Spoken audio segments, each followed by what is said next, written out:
በስመ አብ ወወልድ ወመንፈስ ቅዱስ አሐዱ አምላክ። አመሰሉሱ ለወርኃ ኅዳር በዛቲ ዕለት አይረፈ ቅዱስ ወክቡር ወዐቢይ አብ ኪራኮስ ዘእምሀገረ ቆሮንቶስ። አንድ አምላክ በሚሆን በአብ በወልድ በመንፈስ ቅዱስ ስም ኅዳር 3 በዚች ቀን ከቆሮንቶስ ሀገር ቅዱስ አባት ኪራቆስ አረፈ። የዚህም አባት ወላጆቹ ሃይማኖታቸው የቀና የከበሩ ናቸው። የቤተ ክርስቲያን ትምህርትና የቀናች ሃይማኖትን አስተማሩት። ከዚህም በኋላ የቆሮንቶስ ሀገር ኤጲስቆጶስ ወደሆነ ወደ አባ ቆሮንቶስ አቀረቡት። እርሱም በላዩ ጸልዮ አናጉንስጢስነት ሾመው።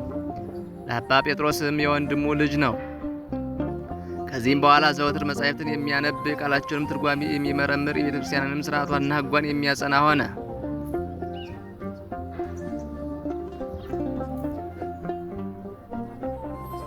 በትምህርቱና በእውቀቱም ከብዙዎች ከፍ ከፍ አለ። ኤጲስቆጶሱም መጻሕፍት ማንበብ እንዳያቋርጥ ያዘው ነበር። እርሱም ለሕዝቡ በቤተ ክርስቲያን ውስጥ ለኤጲስቆጶሱ በቤቱ ያነብለት ነበር። መጻሕፍትንም በሚያነብለት ጊዜ ኤጲስቆጶሱ በእርሱ ደስ ይለው ነበርና።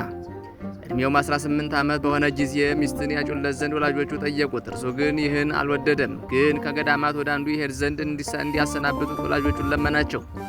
ከዚያም በኋላ ዘውትሮ ወደ ገዳማት የሚሄድና ወደ ወላጆቹም የሚመለስ ሆነ። መመላለሱም ከበዛ ዘንድ የከበረች የምንኩስናን ልብስ ሊለብስ ወዶ ወደ ኢየሩሳሌም ሄደ። ከኢየሩሳሌሙ ኤጲስቆጶስ ከአባ ቄርሎስ ጋር ተገናኝቶ ስለ ምንኩስና ሐሳቡን ሁሉ ነገረው። እርሱም በጎ ሥራን ወድሃል አለው። ታላቅ አባትም እንደሚሆንና በእርሱም የብዙዎች ነፍሳት ብሩሃን እንደሚሆኑ ትንቢት ተናገረለት። ከዚህ በኋላ የመነኮሳት አባት ወደሆነ በፍልስጤም ወደሚኖር ወደ ክቡር አባ ሮማኖስ ላከው። እርሱም በደስታ ተቀብሎ የምንኩስናን ልብስ አለበሰው። የምንኩስናንም ሥርዓት ያስተምረው ዘንድ የሰይጣንንም ተንኮል ያስረዳው ዘንድ በዚያም ገዳም ለሚኖር አንድ አረጋዊ ሰጠው። ከዚህም በኋላ በጾም በጸሎት በስግድ በመትጋት በታላቅ ድካምና በቀንና በሌሊት በገድል ተጸምዶ በትዕግስትና በትሕትና በቅንነት ኖረ። እግዚአብሔርም የመፈወስን ሀብት ሰጥቶት ወደ እርሱ የሚመጡትን በሽተኞች ሁሉ የሚፈውሳቸው ሆነ። የትሩፋቱና የቅድስናውም ዜና ሁሉ በሁሉ ቦታ ተሰማ። የኢየሩሳሌሙ ኤጲስቆጶስ አባ ቄርሎስም የክብር ባለቤት የሆነ መንፈስ ቅዱስን ስላቃለለ መቅዶንዮስ 150 ኤጲስቆጶሳት አንድነት ወደሚሰበሰቡበት ወደ ቁስጥንጥንያ በሚሄድ ጊዜ ይህን አባት ኪርያቆስን አባ ቄርሎስ ከእርሱ ጋር ወሰደው። በላያቸው ባደረ መንፈስ ቅዱስ ስም ተከራክረው ከሃዲ መቅዶንዮስን ረቱት፣ ከምዕመናንም ለይተው አሳደዱት። ከዚህ በኋላ በመልካም ሽምግልና እግዚአብሔርን አገልግሎ በሰላም አረፈ። ከረፍቱም በኋላ እግዚአብሔር ድንቆች የሆኑ ብዙ ታምራትን ከሥጋው ገለጠ። ከእርሳቸውም አንዱ ከኢየሩሳሌሙ ገዳማት በአንዱ ሥጋው ይኖራል። ካረፈበት ጊዜ ጀምሮ እስከ ዛሬ ሥጋው አልተለወጠም። ወደ ኢየሩሳሌም የሚሄዱ ሁሉ ያዩታል። እነርሱም በቅርብ ጊዜ እንዳረፈ ያስባሉ። እርሱ ግን ያረፈው ለአኖሬዎስና ለአርቃዴዎስ አባታቸው በሆነ በታላቁ ንጉሥ ቴዎዶሲዎስ ዘመን ነው። እግዚአብሔር ምስጋና ይሁን። እኛንም በዚህ ጻድቅ ጸሎት ይማረን፣ በረከቱም ከእኛ ጋር ትኖር ለዘላለሙ አሜን። ሰላም ወአመሃ ለኪራኮስ እፌኑ ወታምራቲሁ ዜኑ ለለ ይመጽኡ ሕዝብ ይራይዎ ውስተ መካኑ ይትረከብ ከዊኖ ሐዲሰ በርኑ እንዛ አመታቱ ርሁቅ ወጉንዱይ ዘመኑ። በዚህችም ቀን የመነኮስ መድኃኒነ እግዚእ መታሰቢያው ነው። በረከቱም ከእኛ ጋር ትሁን ለዘላለሙ አሜን።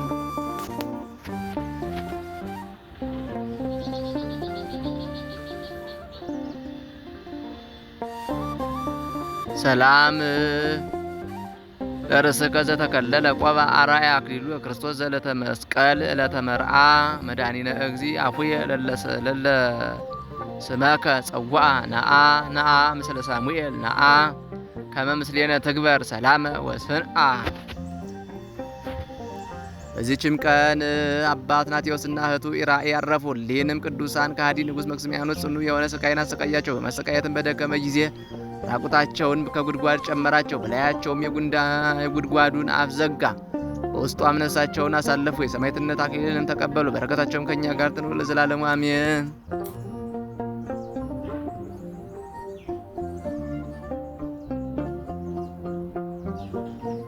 ሰላም ላትናቴዎስ ወለ ኢራኤ ዘተሃው በገቢረ ጽድቅን ዘይሰናአው በእንተ ክርስቶስ ደሞሙ ከመ ይክዓው ሶበ ላዕሌሆሙ አፈ ግብ አጸው ዘበውስቴታ ነፍሶሙ መጣው።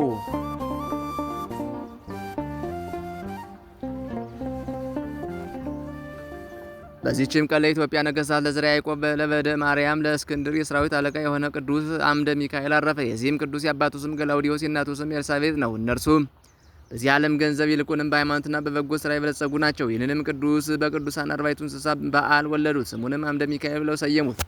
ከተወለደም 1 ዓመት ሲሆነው ከቅዱስ ሚካኤል ቤተ ክርስቲያን ከመንበሩ ከርሰ ሐመር ውስጥ ማንም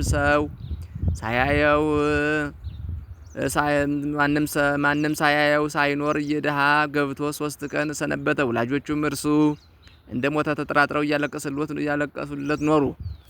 ከዚህም በኋላ በ3ኛው ቀን ቄሱ ሊያጥን ገባ። ዕጣንንም ሲፈልግ በከርሰ ሐመሩ ውስጥ ሕፃኑን በሕይወት አገኘው። በበታቹም ምንም ጉድፈት አልነበረም። ቄሱም ለወላጆቹ ነገራቸው። እነርሱም እጅግ ደስ እያላቸው መጥተው ከዚያ ወሰዱት። ከዚያን ጊዜ ጀምሮ በጥበብና በእውቀት አደገ። ነገሥታት ገዢ እስካደረጉት ድረስ በቤት ውስጥ በሚሰራው ላይ ሁሉ አሰለጠኑት። እርሱም ለድሆች በፍርዱና በመጽዋቱ አባት ሆናቸው። በገንዘቡ አብያተ ክርስቲያናትን ሁሉ አደሰ። በዘመኑም ሰላም ሆነ። በጾምና በጸሎቱ በመጽዋቱም በቅዱሳኑም የጸሎት እርዳታ በወዲያም በወዲህም ሀገሮችን የሚያጠፉ ጠላቶችና አመፀኞች ሁሉ ጠፉ። ጠላቶችም ሁሉ ለነገሥታቱ ተገዙ፣ ግብርንም ገበሩ። የዚህም ቅዱስ አምደ ሚካኤል ልቡ በእግዚአብሔር ፍቅር የታሰረ ነው። በተጸለየበት ውሃ ሳይጠመቅና ሳይጠጣም አይመገብም ነበር። ገንዘቡን ሁሉ በመጽዋት ጨረሰ። እግዚአብሔርም በጎ ስራውን ባየ ጊዜ እንዲፈተን ፈቀደለት። አመፀኞች ሰዎች በእርሱ ላይ ተነሱ፣ እንዲገድለውም በንጉሥ ሐሰት ነገር ወነጀሉት። ንጉሡ ግን እጅግ ስለሚወደው ራራለት። በነገራቸውም በዘበዙትና ባስጨነቁት ጊዜ ከጭንቀት የተነሳ ወደ ሩቅ አገር አስሮ አጋዘው። የመላእክት አለቃ ቅዱስ ሚካኤልም የሚራዳው ሆነ። ሰማያዊ ህብስት የወይን ጽዋ እያመጣለት ይመግበዋል። ቅዱስ ቁርባንን መቀበል በሚሻ ጊዜ የክብር ባለቤት የሆነ የክርስቶስን ስጋውን ደሙን አምጥቶ ይመግበዋል። ከዚህ በኋላ እሊያስ ነገረ ሰሪዎች ይገድሉት ዘንድ ንጉሥ እንዲፈቅድላቸው ተማከሩ። በፈቀደላቸውም ጊዜ ወደ ንጉሥ የፍርድ ሸንጎ አምጥተው ገደሉት። በዚያችም ሌሊት እግዚአብሔርን የሚፈራ አንድ መነኩሴ በድኑን ሊያይ ተነስቶ ሄደ። ስጋውንም ሲያጥኑ 3 መላእክትን አገኛቸው። እርሱም እንዳልዋሸ በሕያው እግዚአብሔር ስም እየማለ ይህን ተናገረ። ዳግመኛም የብርሃን ፋና ከሰማይ ሲወርድለት ብዙ ቀን የተመለከቱም አሉ። ንጉሡም ይህን በሰማ ጊዜ አዘነ፣ ተጸጸተም። በጎ ስራውንም ሁሉ አሰበ። እነዚያን ሐሰተኞች ረገማቸው፣ በሞትም ቀጣቸው። ቅዱስ አምደ ሚካኤልም በአባቶቹ መቃብር አክብረው እንዲቀብሩ ታዘዘ። እርሱም ቅዱስ እንደሆነ በበጎ ስም አጠራር እንዲጠሩት እንጂ ስሙን በክፉ እንዳይጠሩ አዋጅ አሳወጀ። መታሰቢያውንም አቆመለት። ልጆቹንም አከበራቸው፣ እጅግም ወደዳቸው። ከዚህም በኋላ ልብነ ድንግል በነገሰ ጊዜ ከእርሱ ጋር ያለውን የአባቱን የበደ ማርያምን ቃል ኪዳን ሰምቶ ከዚያ አፍልሰው ወደ አትሮንስ ማርያም እንዲወስዱትና በዚያ በነገስታት መቃብር እንዲቀብሩት አዘዘ። እግዚአብሔር ምስጋና ይሁን። እኛንም በቅዱሳን ሁሉ ጸሎት ይማረን፣ በረከታቸው ትድረሰን ለዘላለሙ አሜን።